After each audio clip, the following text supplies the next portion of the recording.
کہتے ہیں تم کہتے ہو میری جگہ نبی ہوتے تو اچھا ہوتا. سن اے نادان، میں رسول پاک، میں اپنے جسم کے ٹکڑے ٹکڑے ہو جائیں گوارا کروں گا، لیکن میرے مصطفیٰ کے تلوے ناز پر کانٹا بھی چھپے میں گوارا نہیں کرتا. یہ حسن مصطفیٰ کی بات ہے. رسول کریم صلی اللہ تعالیٰ علیہ وسلم کا حسن وہ ہے میرے عزیزو. حسن یوسف پہ کٹی مصر میں انگشت زنا، سر کٹاتے ہیں تیرے نام پہ مردان عرب. اس حسن کا حال ہی الگ ہے، اس حسن کی بات ہی الگ ہے. میرے آقا کا حسن وہ تھا کہ صحابہ فرماتے ہیں کہ جیسے گلشن میں گلاب ہے، جیسے گلشن میں گلاب ہے، مگر اعلیٰ حضرت فرماتے ہیں دنیا ساری دیکھتی ہے باغیچے میں گلاب کھلا ہے نا، باغیچے میں گلاب کھلا ہے.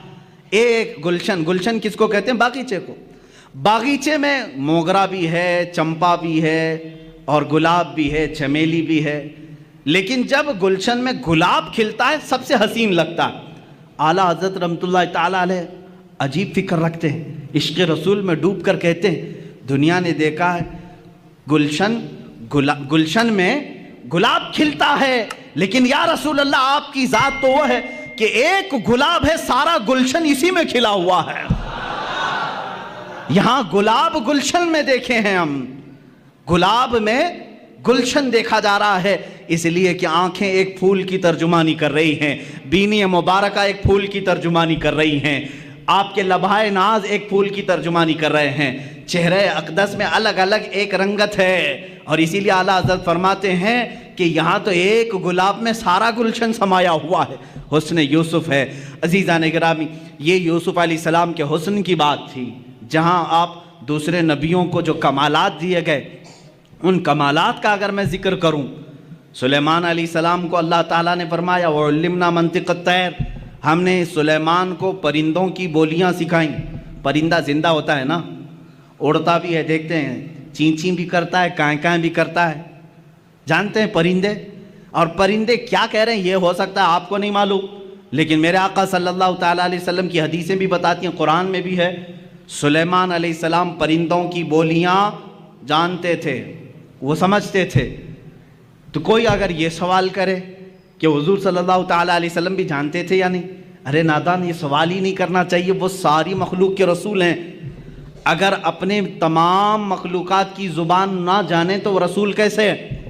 ہر ایک کی بولی جانتے تھے. ہاں اگر واقعات کی روشنی میں چاہتے ہو تو آؤ میں تمہیں بتاؤں.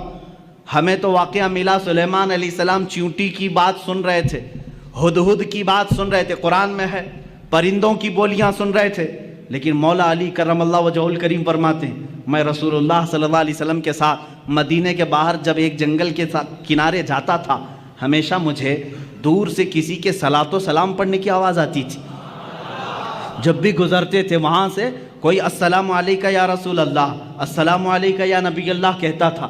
میں گھبراتا تھا اس جنگل میں، اس بیابان میں میرے نبی کو کون سلام کرتا ہے؟ جنات ہیں، پرندے ہیں، جانور ہیں.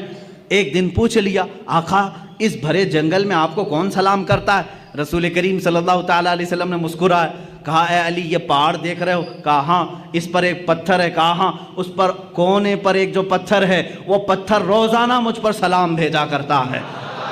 حضور صلی اللہ تعالیٰ علیہ وسلم اس کا سلام. اب میں یہاں بات بتاؤں، یہاں تو سلیمان علیہ السلام پرندوں کی بولیاں جانتے تھے قرآن، اور یہاں مولا علی کرم اللہ وجہہ الکریم پتھروں کی بولیاں سمجھ رہے ہیں. جس رسول کو وہ پتھر سلام بھیج رہا ہے، سنا کس نے پہلے؟ اس پتھر کی بولی سمجھی کس نے پہلے؟ وہ باب العلم حیدر کرار علی مرتضی، وہ نبی نہیں. امتی جب پتھر کی بولی سمجھتا ہے تو رسول کس کی بولی نہ سمجھتے ہوں؟ کس کی بولی نہ سمجھتے ہوں؟ پرندوں کی بولیوں کی بات آئی، حضور پاک صلی اللہ تعالیٰ علیہ وسلم پتھر کی بولی. ایک بات یہ بھی سمجھ لیں آپ، پتھر تو کبھی ہم نے اڑتے ہوئے بھی نہیں دیکھا، آواز کرتے ہوئے بھی نہیں دیکھا، لیکن نبی سلام کرتے ہوئے سن رہے ہیں. مسجد نبوی میں میرے آقا ممبر پر کھڑے ہو کر خطبہ دے رہے ہیں. صحابہ فرماتے ہیں ہم نے دیکھا پوری مسجد میں بچے کے رونے کی جیسی آواز آنے لگی. کہیں سے کوئی بچہ رو رہا ہو، ہلکی ہلکی ہلکی آواز. صحابہ ادھر ادھر دیکھنے لگے، کہیں کوئی بچہ دکھا نہیں. تھوڑی دیر کے بعد میرے آقا صلی اللہ تعالیٰ علیہ وسلم ممبر سے اتر آئے، مسجد کے باہر دروازے کے تک پہنچے. وہاں ایک لکڑی پڑی ہوئی تھی. یہ وہی لکڑی ہے، یہ وہی عصا ہے جس کو حضور صلی اللہ تعالیٰ علیہ وسلم اپنے ہاتھ میں لے کر خطبہ دیتے تھے. جب ممبر بن گیا تو اس لکڑی کو آپ نے چھوڑ دیا. حضور صلی اللہ تعالیٰ علیہ وسلم اس لکڑی کو اٹھاتے, اپنے سینے سے لگایا, اپنے کانوں کے پاس لگایا, اور پھر اس کو پکڑ کر کے خطبے کے لیے تشریف لائے. صحابہ نے پوچھا بیچ خطبے میں آپ اترے, لکڑی کو اٹھایا, یہ کیا معاملہ ہے؟ حضور فرماتے ہیں تم نے جو رونے کی آواز سنی وہ اسی لکڑی کی رونے کی آواز تھی. یہ لکڑی میرے جدائی کے غم میں رو رہی تھی. جب تک میں اس کو ہاتھوں میں رکھتا تھا یہ خوش تھی, سارے لکڑیوں پر فخر کرتی تھی, اور جب میں نے اسے چھوڑ دیا تو یہ سسکنے لگی, رونے لگی, بلکنے لگی, اور اس کا رونا مجھ سے دیکھا نہ گیا. میں خطبہ چھوڑ کر ممبر سے اتر آیا, میں نے اس کو ہاتھوں میں اٹھایا, یہ مجھ سے کہنے لگی اے اللہ کے رسول, آپ نے مجھے اپنے ہاتھوں میں رکھ کر کے عزت سے نوازا تھا, میں دوسروں پر فخر کرتی, آقا مجھے ہمیشہ اپنے ساتھ رکھیں. میں نے اس کو اپنے ساتھ رکھنے کی بات کہی, یہ لکڑی خاموش ہو گئی. عزیزان گرامی, یہ وہ رسول ہیں جو بے جان لکڑی کے رونے پر بھی ممبر سے خطبے سے چھوڑ کر نیچے اتر آتے ہیں. یہ خطبے سے لکڑی کی آواز سن سکتے ہیں. پھر وہ کیسا امتی ہے جو یہ کہتا ہے رسول امتی کی آواز نہیں سن سکتے, تو بہرا ہے, تو گونگا ہے, تیرا عقیدہ خراب ہے. ہمارا عقیدہ تو یہ ہے رسول اگر لکڑی کے رونے کو گوارا نہیں کر سکتے, میرا عقیدہ یہ کہتا ہے امتی روئے گا, میرا نبی فریاد رسی کے لیے پہنچے گا, دستگیری کے لیے آئے گا. یہاں تمہیں رہنمائی حاصل کرنے کے لیے پھر بریلی کے تاجدار کے پاس پہنچنا ہوگا. وہ کہتا ہے عاشق رسول ہم یہاں سے پکارے وہ وہاں سے سنے, مصطفیٰ کی سماعت پہ لاکھوں سلام, دور و نزدیک کے سننے والے وہ کان لالے کرامت پہ لاکھوں سلام. عزیزان گرامی وقار, یہ بولیاں سمجھنے کی بات تھی. ایک بار مکہ مکرمہ کی ہی بات ہے یا مدینہ طیبہ کی, مکہ میں غالباً لوگوں میں ایک بات مشہور ہو گئی کہ فلاں ایک جگہ جو پتھر ہے مورتی ہے اس کا پجاری یہ پوجا کرتا ہے. اچانک ایسا ہو گیا کہ وہ حضور صلی اللہ تعالیٰ علیہ وسلم کی شان میں برے برے کلمات کہہ رہا ہے. کون؟ پتھر. مورتی بول رہی تھی, مورتی بول رہی تھی. جو پتھر کی مورتی تھی اس کی وہ پوجا کرتے تھے, عبادت کرتے تھے. مورتی بولنے لگی تو سب خوش ہو گئے جتنے دشمن تھے کہ ہاں آج ہمارا بھگوان صحیح بولا. اب تک تو ہم حضور کے بارے میں خود ہی بول رہے تھے, پتھر بولنے لگا. یہاں تو ڈپلیکیٹ بنا کر کے بولوایا جاتا ہے. آپ یہ مت سمجھیں کہ یہ وہ زمانہ نہیں تھا کہ پیچھے سے بیٹری اور سیل لگا کر کے مورتی کو بلوایا جا رہا ہو. سیل بھی نہیں تھا, بیٹری بھی نہیں تھی, کوئی کنیکشن بھی نہیں تھا. ہاں یہاں ہم سنتے ہیں اس طرح سے کہ کچھ خدا ایسے ہیں جو دودھ پیتے ہیں, پانی پیتے ہیں, لیکن انہی لوگوں کو معلوم بھی ہے وہ کہاں جاتا ہے پانی, کہاں جاتا ہے دودھ, جو لوگ اس طرح کی حرکتیں کرتے ہیں. لیکن مکہ میں جو ہوا وہ حقیقت میں ہوا. پتھر جو بول رہا تھا حقیقت میں بول رہا تھا. یہ وہ زمانہ نہیں ہے کہ مشین لگا کر کے بلوایا جا رہا ہو. تو صحابہ پریشان ہوئے, جنہوں نے صحابہ سے آ کر کے کہا دیکھو تمہارے محمد کے بارے میں ہمارا خدا کیا کہہ رہا ہے. محمد صلی اللہ تعالیٰ علیہ وسلم کے بارے میں وہ کہہ رہا ہے وہ جھوٹے ہیں معاذ اللہ. حضور کے پاس آئے, صحابہ نے کہا آقا ایسا ایسا حادثہ ہو گیا ہے کہ فلاں پجاری کا جو بت ہے اس کا جو خدا ہے وہ بول رہا ہے, وہ بھی آپ کی شان میں برے جملے کہہ رہا ہے.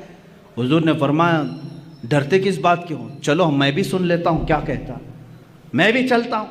حضور نے پیغام بھیجا, سارے لوگ جمع ہو گئے, بھیڑ جمع ہو گئی.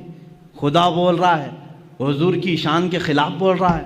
ان کے لیے تو بڑی دلیل تھی, بڑی دلیل تھی. حضور صلی اللہ تعالیٰ علیہ وسلم نے یہ پوچھ لیا ان سے کہ تمہارا جو خدا بولتا ہے وہ سچ بولتا ہے؟ سبوں نے کہا بالکل سچ بولتا ہے, 100% سچ بولتا ہے. حضور نے یہ اقرار کروایا سچ بول رہا ہے, کہا بالکل سچ بول رہا ہے. اس وقت تک کیوں کہہ رہے تھے وہ؟ اس لیے کہ حضور کے خلاف بول رہا تھا. سارے صحابہ کو حضور لیے اور اس بت کے پاس گئے. جب پہنچے تو بڑی بھیڑ تھی, بھیڑ ہٹائی گئی. جب میرے آقا سامنے آئے تو وہ بت چپ ہو گیا, کچھ بھی نہیں بول رہا ہے, کچھ بھی نہیں بول رہا ہے. اس کی زبان سے کوئی لفظ نہیں آ رہا ہے. حضور نے فرمایا بہت شور تھا, بہت افواہ تھی کہ بولتا ہے, کچھ بھی نہیں بول رہا ہے. کہاں بول رہا ہے؟ کہا صبح سے بول رہا تھا, پتہ نہیں ابھی کیوں خاموش ہو گیا. اب پجاری ہون کرنے لگ گیا, اس کو راضی کرنے کے لیے اب چڑھائی شروع ہو گئی. اے خدا اے میرے بھگوان بول کچھ تو بول، عزت کی لاج رکھ لے. جس کے بارے میں بول رہا تھا وہ آ گیا، اب سامنے بول. سامنے نہیں بول رہا تھا، کچھ بھی نہیں بولا. حضور صلی اللہ تعالیٰ علیہ وسلم نے پجاری کو کہا تو ہٹ جا، تو ہٹ جا. یہ بول رہا تھا. میں کہتا ہوں اے پتھر کیا تو بول رہا تھا؟ پھر سے بول کر سنا. حضور کا حکم ہوا، پتھر کی زبان سے آواز آنے لگی، اشہد ان لا الہ الا اللہ اشہد ان محمدن رسول اللہ. میں گواہی دیتا ہوں کہ اللہ کے سوا کوئی معبود نہیں. میں گواہی دیتا ہوں کہ محمد اللہ کے رسول ہیں صلی اللہ تعالیٰ علیہ وسلم. جیسے ہی آپ نے یہ سنا، آپ نے ارشاد فرمایا، لوگو تم نے کہا تھا تمہارا خدا 100% سچ بولتا ہے، سچ بولتا ہے، اب اس کی بات پر عمل کر لے جاؤ. لیکن غصے کے مارے اس بت کو انہوں نے توڑ دیا، مار دیا، ٹکڑے کر دیا. اب ہم دوسرا بنائیں گے. یہ نہیں چاہیے، یہ نہیں چاہیے. یہ گمراہ ہو گیا. کون گمراہ ہوا؟ خدا گمراہ ہو گیا. یہ نہیں چاہیے. یہ حضور کی بات کر رہا ہے. دوسرا چاہیے. یہ ہے جب کسی کے دل پر مہر لگ جائے وہ حقیقت کو نہیں سمجھتا.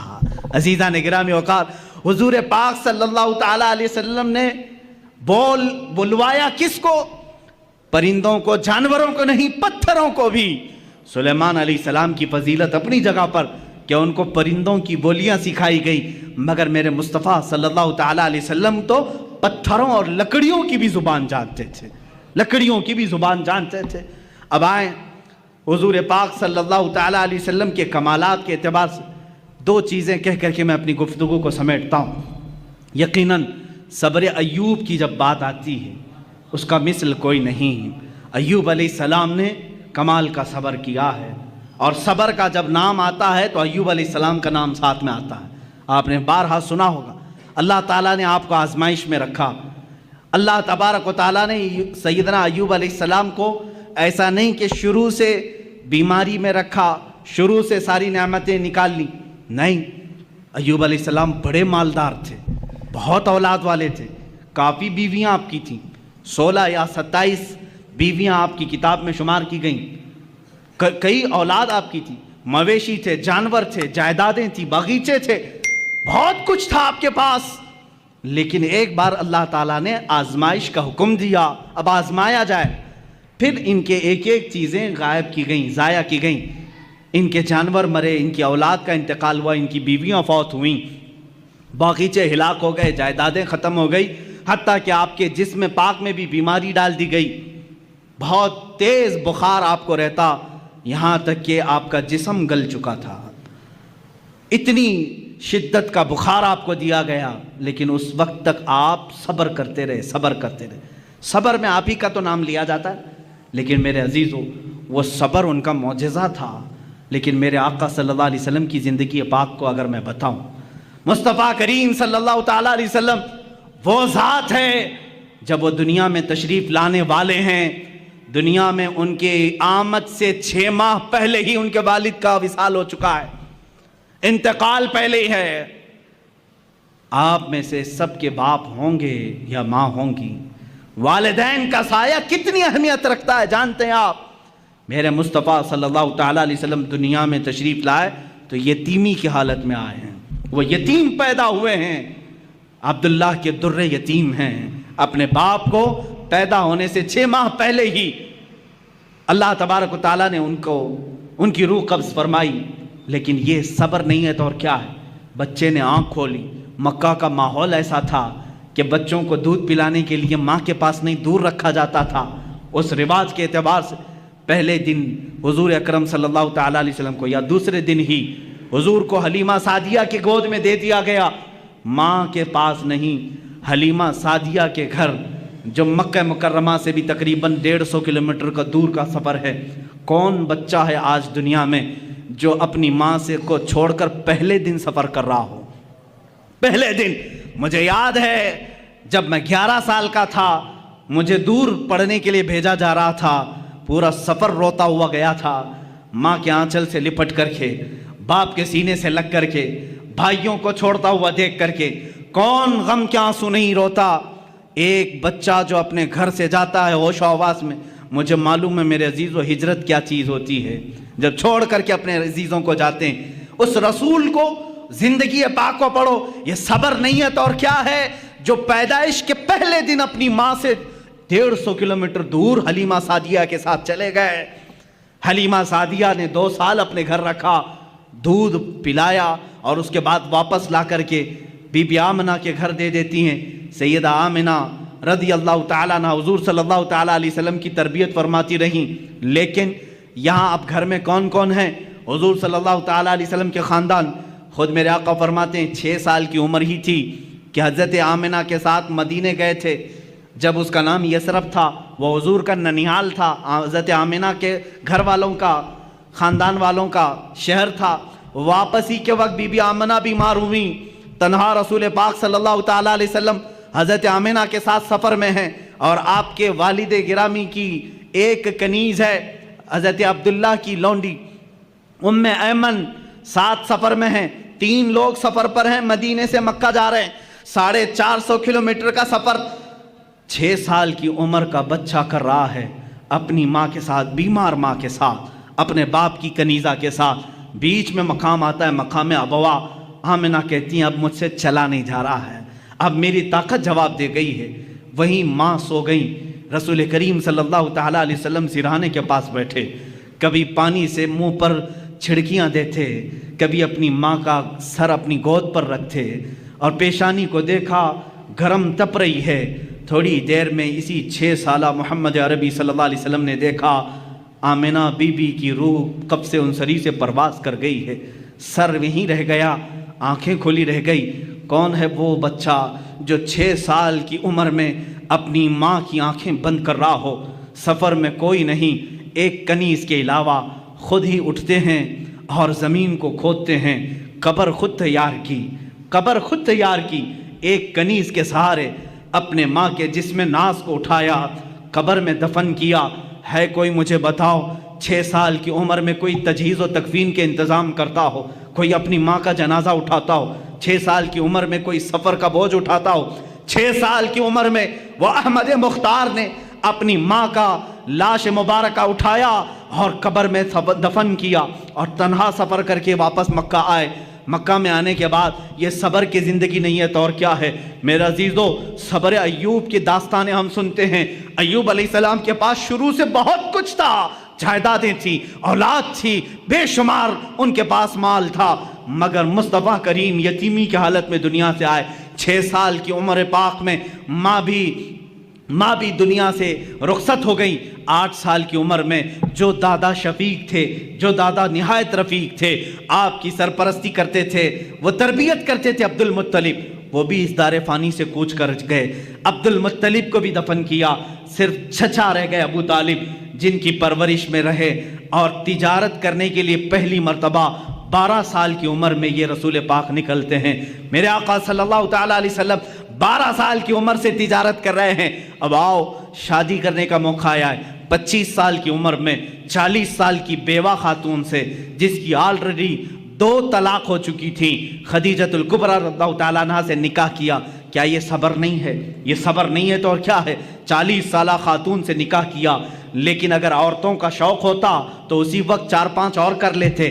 لیکن جب تک بی بی خدیجہ نکاح میں تھی، کسی دوسری عورت سے آپ نے نکاح نہیں کیا. آپ نے 25 سال کی عمر سے لے کر آپ کی عمر مبارکہ جب 50 سال کی ہوئی، تب تک بی بی خدیجہ کے ساتھ رہے. اب سنیں، حضور پاک صلی اللہ تعالیٰ علیہ وسلم وہ دنیا کے عظیم باپ ہیں جن کو اللہ نے 4 بیٹیاں اور 3 بیٹے دیے. صبر کی بات آتی ہے، باپ ہل جاتا ہے، باپ اپنی اولاد کے لیے سب کچھ کر جاتا ہے. ایک بچہ بیمار ہو تو ہم نے باپ کو تڑپتے ہوئے دیکھا ہے، ڈاکٹروں کے لباس سے الجھتے ہوئے دیکھا ہے، اور اس کو دواخانوں اور ہاسپٹلوں کے چکر لگاتے ہوئے دیکھا ہے. خود کی صحت کو تو گوا لے گا، لیکن باپ اپنی اولاد کی صحت پر قربان جاتا ہے، اپنے آپ کو تباہ کر لیتا ہے. وہ دنیا کے عظیم باپ ہیں میرے آقا، جن کو اللہ نے پہلا بیٹا دیا عبداللہ کی شکل میں، 3 دن رہا، ہاتھ میں فوت ہو گیا. دوسرا بیٹا دیا قاسم کی شکل میں، چند ماہ رہا، اس کے بعد ہاتھوں میں فوت ہو گیا. تیسرا بیٹا دیا ابراہیم کی شکل میں، 6 مہینے رہا، کھلاتے رہے، اس بچے کے ساتھ کھیلتے رہے، اس کے ساتھ اپنی گود کو گرم کرتے رہے. لیکن 6 مہینے کے بعد اس بچے نے بھی اپنی آخری سانسیں لی۔ 3 بیٹوں کو یہ رسول پاک نے اپنے ہاتھوں سے دفن کیا ہے وہ باپ کے اندر صبر جو اپنے ہاتھوں سے اپنے بیٹوں کی تدفین کر رہا ہے۔ بچی تھی بیٹیاں، 4 بیٹیاں اللہ نے دی تھی، بی بی زینب، بی بی ام کلثوم، بی بی رقیہ، سیدہ بی بی فاطمہ الزہرا رضی اللہ تعالیٰ عنہا۔ صبر کے پیکر کو دیکھو، میں تمہیں صبر پوری زندگی میں بتاؤں گا۔ یہ وہ عظیم باپ ہے جب رسول کریم صلی اللہ علیہ وسلم نے اپنے نونہال ننھے بچوں کو اپنے ہاتھوں سے دفن کیا، کبھی واویلا نہیں کیا، کبھی ماتم نہیں کیا، شکر بجا لاتے رہے اپنے مولا کا۔ اللہ کے حبیب صبر کے پہاڑ بن کر رہے۔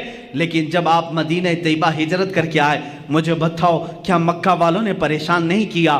آپ کے گلے میں رومال ڈال کر کے لوگ گھماتے رہے، جس سے میرے آقا کا گلا سوج جاتا تھا۔ کبھی میرے آقا صلی اللہ تعالیٰ علیہ وسلم کی پشت مبارکہ پر انہوں نے کچرے ڈالنے کی کوششیں کی۔ اللہ کے نبی صلی اللہ علیہ وسلم پر 3 سال تک انہوں نے سوشل بائیکاٹ رکھا۔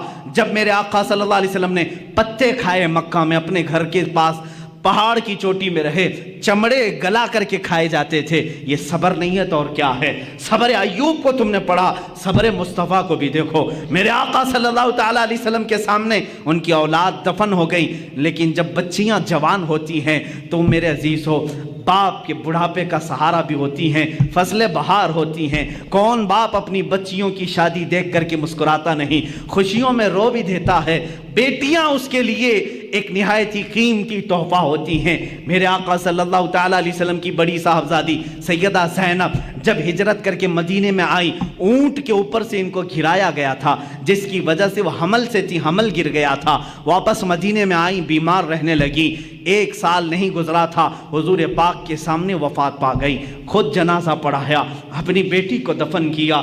جنگ بدر میں گئے ہیں، اپنی بیٹی رقیہ کو حضرت عثمان کے نکاح میں دیا تھا۔ حضرت عثمان سے کہا رقیہ بیمار ہے، میری بیٹی کی تیمارداری میں لگے رہو، میں بدر میں ہوں۔ جنگ بدر میں رہے، خبر ملی آقا آپ کی دوسری صاحبزادی رقیہ کا بھی انتقال ہو گیا۔ میرے آقا صبر کر کے میدان بدر میں رہے، دفن میں بھی شریک نہیں ہو سکے۔ واپس مدینے میں آئے، تیسری بیٹی تھی ام کلثوم، اپنے عثمان ابن عفان کے نکاح میں دیا۔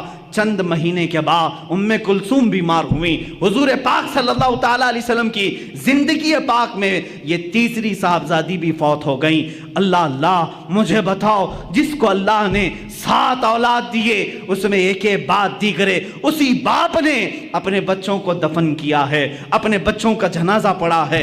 3 بیٹے اور 3 بیٹیوں کو دفن کیا، لیکن زبان سے کبھی شکوہ نہیں کیا، کبھی شکایت نہیں کیا، اف تک نہیں کیا۔ صبر ایوب کا مقام اپنی جگہ پر، صبر مصطفیٰ کا مقام اور ہے، میرے آقا کا صبر کا مقام اور ہے۔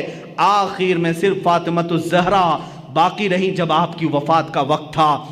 میرے عزیزو، یہی فاطمہ زہرا سے حضور صلی اللہ تعالیٰ علیہ وسلم نے آخری وقت یہ کہا تھا، کانوں میں کچھ کہہ کر کے وہ رونے لگی۔ پھر بلایا، پھر کانوں میں کچھ کہا تو ہنسنے لگی۔ ماں عائشہ صدیقہ نے پوچھا تھا، فاطمہ تمہارے بابا نے کان میں کیا کہا تھا؟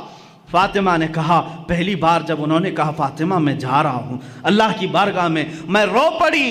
پھر بابا نے مجھے بلا کر کہا، فاطمہ میرے خاندان والوں میں سے میری وفات کے بعد سب سے پہلے تم مجھ سے ملنے کے لیے آؤ گی۔ میں ہنس پڑی کہ میری موت جلدی ہونے والی ہے۔ حضور پاک کی وفات ربیع الاول شریف میں ہوئی اور حضرت فاطمہ زہرا کی وفات رمضان مبارکہ میں۔ صرف 6 مہینے کے بعد حضرت فاطمہ بھی وصال کر گئی۔ یہ مصطفیٰ کا گھرانہ ہے۔ اسی مصطفیٰ کریم صلی اللہ تعالیٰ علیہ وسلم کے صبر پاک کے جلوے دیکھو۔ کیا نبی کونین اپنی قبر انور سے اپنے شہزادوں کی شہادت کربلا میں نہیں ملاحظہ کر رہے ہوں گے، جہاں ان کے شہزادوں کو تڑپایا گیا، بھوکا رکھا گیا، پیاسا رکھا گیا اور ان کے ٹکڑے کیے گئے، جسموں پر گھوڑے دوڑائے گئے، حسن مجتبیٰ کو زہر دیا گیا، حسین اعظم کی گردن کو جسم ناز سے الگ کیا گیا۔ کیا یہ میرے آقا نے قبر پاک سے ملاحظہ نہیں کیا ہوگا؟ عزیزان گرامی، اگر میں صبر مصطفیٰ کو گناؤں بہت طویل داستان ہوگی، لیکن میں اتنا ضرور بتاؤں گا، افضلیت مصطفیٰ ہر شکل میں تمہیں نظر آئے گی۔ اگر اللہ نے آدم علیہ السلام کو آہو بکا دیا تھا، وہ روتے تھے، اور وہ کس لیے روتے تھے؟ آدم علیہ السلام اپنی اس اس بات پر روتے تھے جو آپ نے گندم کھایا تھا جنت میں، درخت کا پھل کھایا تھا، اس بات پر 300 سال روتے رہے، لیکن مصطفیٰ بھی روتے رہے، زندگی پر روتے رہے، لیکن کس کے غم میں روتے رہے؟ امتی امتی امتی امتی کہتے کہتے روتے رہے۔ یہ ناز الگ ہیں، اسی لیے امام اہل سنت نے کہا ہے اللہ کیا جہنم اب بھی نہ سرد ہوگا، رو رو کے مصطفیٰ نے دریا بہا دیے ہیں۔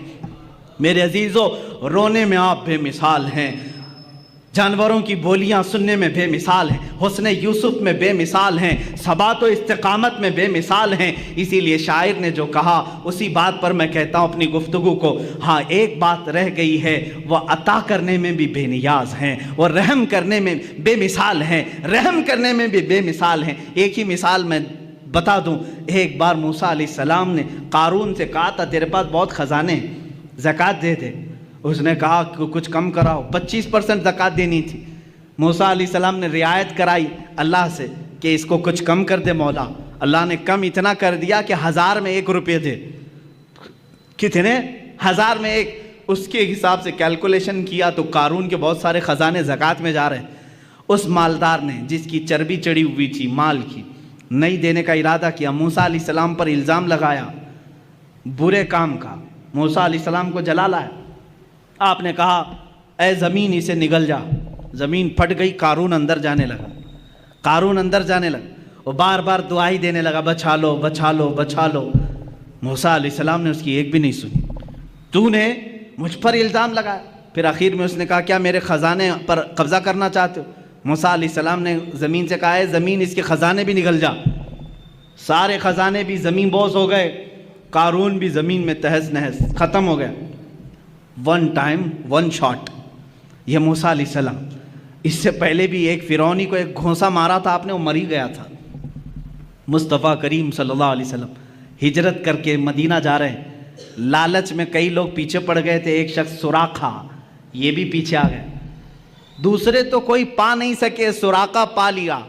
حضرت ابوبکر نے کہا آقا سراقہ دیکھ لیا ہے ہم کو، وہ تیر کمان لے کر کے آ رہا ہے ہمیں گرفتار کرنے، کیونکہ مکہ والوں نے کہا تھا جو محمد اور اس کے ساتھی کو لے آئے گا 100 اونٹ انعام میں دیے جائیں۔ حضور نے کہا اچھا اسی لالچ میں آ رہا ہے۔ حضور نے بھی فرمایا اے زمین سراقہ کو پکڑ لے۔ موسیٰ علیہ السلام نے قارون کو کہا تھا، میرے آقا نے سراقہ کو کہا، زمین کھل گئی، سراقہ گھٹنے تک چلا گیا، لیکن یہاں معاملہ الگ ہے۔ سراقہ نے کہا اے محمد تم کریم ابن کریم ابن کریم ہو، تمہارا معاف کرنے میں کوئی مثل نہیں ہے، مجھے معاف کر دو، میں اپنے ارادے سے باز آتا ہوں۔ حضور پاک نے کہا اے زمین سراقہ کو چھوڑ دے، یہ شان مصطفیٰ ہے، یہ شان مصطفیٰ ہے، سراقہ کو چھوڑ دے۔ زمین کھل گئی، سراقہ باہر آیا، لیکن ارادہ پھر بدلا، تھوڑی دیر کے بعد وہ پھر پیچھے پڑ گیا۔ حضور نے کہا اے زمین سراقہ کو پکڑ لے۔ اب کی بات زمین پھنس شک ہوئی، سراقہ کمر تک اندر چلا گیا، پھر رونے لگا اے محمد تم کریم ابن کریم ابن کریم ہو، معاف کرنے میں تمہارا کوئی مثل نہیں۔ حضور نے کہا اے زمین سراقہ کو چھوڑ دے۔ زمین کھل گئی، پھر سراقہ نکل گیا، جا رہا تھا سوچا ایک بار اور ٹرائی کر لوں، تیسری بار پھر پیچھے پڑ گیا، پھر قریب آیا۔ حضور نے فرمایا اے زمین سراقہ کو پکڑ لے۔ یہاں پکڑایا بھی جا رہا ہے، معاف بھی کرایا جا رہا ہے، پکڑایا بھی جا رہا ہے، معاف بھی کرایا جا رہا ہے۔ اسی لیے میں نے کہا موسیٰ علیہ السلام کے زمانے میں ہوتا 1 ٹائم 1 شاٹ، ایک ہی بار میں ایک ہی شاٹ پر ختم۔ یہاں چھوڑنے کی تیسری مرتبہ جب وہ دھس گیا گردن تک، حضور نے فرمایا اے سراقہ تو 100 اونٹوں کی لالچ میں میرے پیچھے پڑ گیا، میری نگاہیں دیکھ رہی ہیں قیصر و کسریٰ کے کنگن تیرے ہاتھ میں آنے والے ہیں۔ قیصر و کسریٰ اس زمانے کے امریکہ یورپ کی طرح سپر پاور تھے، ان کے بادشاہوں کے پاس سونے کے کنگن تھے، وہ کسی عام آدمی کے خواب و خیال میں نہیں آتے۔ میرے آقا نے ڈائریکٹ پکڑنے کے لیے جو آ رہا ہے اسی کو کہا تیرے ہاتھ میں قیصر و کسریٰ کے کنگن دیکھ رہا ہوں۔ سراقہ کو یقین نہیں ہوا، کہا ایسا کہہ رہے ہو؟ اسی وقت ایمان لے آیا، میں ایمان لاتا ہوں محمد صلی اللہ علیہ وسلم اللہ کے رسول ہیں۔ زمین کو کہا چھوڑ دے۔ وہاں ایک بار میں پکڑا گیا، ایک بار میں قارون دفن بھی ہو گیا۔ یہاں ایک بار نہیں، 2 بار نہیں، 3 بار وہ بھی حملہ کرنے کے لیے آ رہا ہے۔ حضور بار بار معاف کر رہے ہیں، معاف کرنے میں آپ کا کوئی مثال نہیں۔ یہاں تک کہ حضور کی وفات کے بعد قیصر و کسریٰ فتح نہیں ہوئے، صدیق اکبر کے زمانے میں قیصر و کسریٰ فتح نہیں ہوئے، عمر فاروق کے زمانے میں چل کر کے سراقہ بہت بیمار ہو گئے. اب یہ سراقہ صحابی رسول ہیں، پکڑنے کے لیے گئے تھے لیکن صحابی رسول ہوئے. یہی تو بازار مصطفیٰ کی بات ہے، جو جان لینے جاتا ہے وہ جان دے کے آتا ہے. حضور پاک صلی اللہ تعالیٰ علیہ وسلم کے صحابی ہیں، ادب سے ہم کہتے ہیں. سراقہ بہت بیمار ہو گئے، لوگوں نے کہا چلو آخری وقت ہے عیادت کرنے کے لیے. سب آئے، آخری وقت لوگ دیکھنے کے لیے آتے ہیں. لوگ آنے لگے. سراقہ نے کہا کیوں آ رہے ہو؟ کہا آخری وقت ہے، تیمارداری عیادت کے لیے آ رہے ہیں ہم. کہا سب کو بھگایا، جاؤ میں مرنے والا نہیں ہوں، جاؤ میں نہیں مروں گا. کہا اتنے کانفیڈنس کے ساتھ؟ کہا ہاں، اس لیے کہ میرے نبی نے فرمایا سراقہ تیرے ہاتھ میں قیصر و کسریٰ کے کنگن دیکھ رہا ہوں، ابھی میرے ہاتھ میں آئے نہیں تو میں مروں گا بھی نہیں. یہ یقین تھا صحابی رسول کا. اور اس کے بعد حضرت عمر فاروق کے زمانے میں ایران بھی ٹوٹ گیا، روم بھی ٹوٹ گیا. قیصر و کسریٰ کا مال صحابہ نے مال غنیمت میں مدینے پہنچایا. اس مال غنیمت میں قیصر و کسریٰ کے کنگن بھی آئے. امیر المومنین عمر فاروق نے فرمایا میں نے سنا تھا رسول اللہ صلی اللہ علیہ وسلم سے یہ کنگن سراقہ کے ہاتھ میں ہونے چاہیے. لے جا کر کے ان کو پہنایا گیا اور اس کے بعد وہ خوشی سے جھومنے لگے. چند ہی دنوں کے بعد آپ کی وفات بھی ہوئی. عزیزان گرامی، یہاں بات یہ عرض کرنا چاہتا ہوں، اس رسول کا معاملہ یہ ہے، عطا کرنے میں بے مثال، رحم کرنے میں بے مثال، معاف کرنے میں بے مثال. اسی کو امام میرا کہتا ہے بریلی کا، میرے کریم سے گر قطرہ کسی نے مانگا، دریا بہا دیے ہیں، در بے بہا دیے ہیں. واہ کیا جود و کرم ہے شہ بتا تیرا، نہیں سنتا ہی نہیں مانگنے والا تیرا. حضور کی بات تو یہ ہے، چور حاکم سے ڈریں یا مات الگ ہے. چور کس سے ڈرتا ہے؟ پولیس سے ڈرتا ہے نا. پکڑنے والا آیا تو چور ڈر کے بھاگتا ہے، لیکن آقا آپ کی شان ہی الگ ہے. آپ حاکم ہیں اور چور آپ ہی کے پاس چھپنے کے لیے بھی آتا ہے، یہی چھپنے کے لیے آتا ہے. اسی لیے امام زمن کہتے ہیں ڈھونڈا ہی کریں صدر قیامت کے سپاہی. قیامت کے دن کچھ مجرموں کو فرشتے ڈھونڈ رہے ہوں گے، فلاں مجرم کہاں ہے، فلاں وہ کام کیا تھا، یہ کہاں ہے، وہ کہاں ہے. جرموں کا اعلان ہو چکا ہوگا، فرشتے ڈھونڈ رہے ہوں گے، لیکن کچھ مجرم مل نہیں رہے ہوں گے، کچھ مجرم مل نہیں رہے ہوں گے. اس کو امام زمن نے اپنے شعر میں یوں کہا ہے، ڈھونڈا ہی کریں صدر قیامت کے سپاہی، وہ کس کو ملے جو تیرے دامن میں چھپا ہو. حضور کچھ مجرموں پر اپنا دامن رکھے ہوں گے. آقا رحم کرنے میں بے مثال ہیں. میرے عزیزو، ابھی 12 دن ہیں، آپ روزانہ میرے مصطفیٰ کی بات سنیں گے، اپنے ایمان کو تازہ کریں گے. آج میں سمجھتا ہوں کہ آج کی یہ محفل یہاں تک میں اس بات کے ساتھ ختم کرتا ہوں، لا یمکن الثناء کما کان حق ہو بعد از خدا بزرگ، تو ہی قصہ مختصر یا رسول اللہ. لیکن رضا نے ختم سخن اس پہ کر دیا، خالق کا بندہ خلق کا آقا کہوں تجھے، حیران ہوں میرے شاہ میں کیا کیا کہوں تجھے. وآخر دعوانا الحمدللہ.